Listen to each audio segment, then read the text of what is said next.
Well, so obviously what welfare is not working. People are getting more and more welfare. And I've been down to those agencies. So I think a little bit of welfare is communism. But if you aid it with some nonprofit help from corporations, especially the ones that have benefited from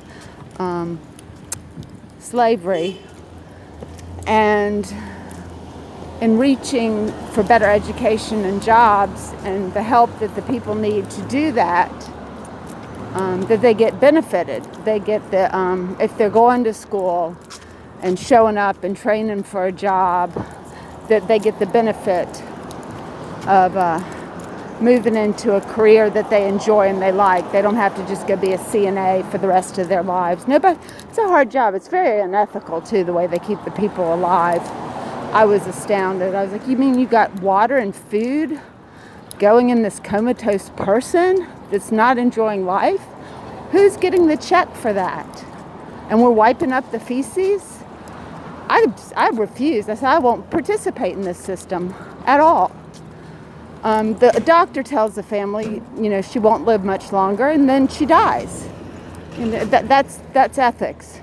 How much money per day is this person costing the insurance? Can't even talk. Has no quality of life, and they're keeping this person alive in a nursing home? No, I quit.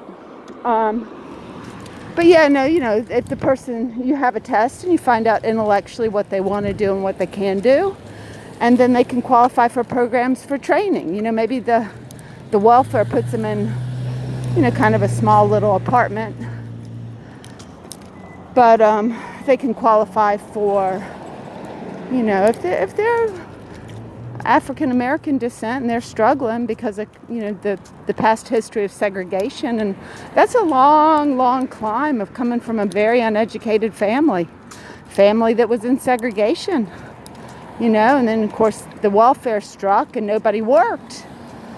It's a long way. Your dad may be in prison because he thought drugs were the answer and killed a person or something, See, I would just start them off, in a little, reasonably nice neighborhood, get them out of the hood, because that makes it really tough to have a childhood there, and help them get their education.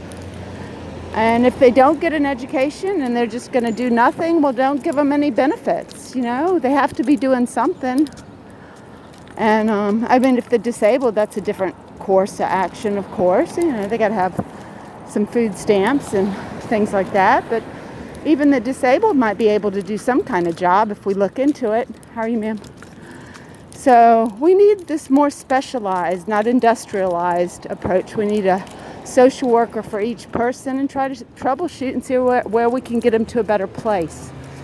We don't want this situation to get worse and worse. It's already headed in that direction and people are complaining. And as an artist, that's what I do. I go and try to troubleshoot. I'm not saying it's other people's jobs. This was my job that I took on, and I think I figured it out, So don't feel bad if this was not your thing. But we want these all over the country. We want these slums to stop. And it lies in understanding and care, patience, consequences, and education. Thank you.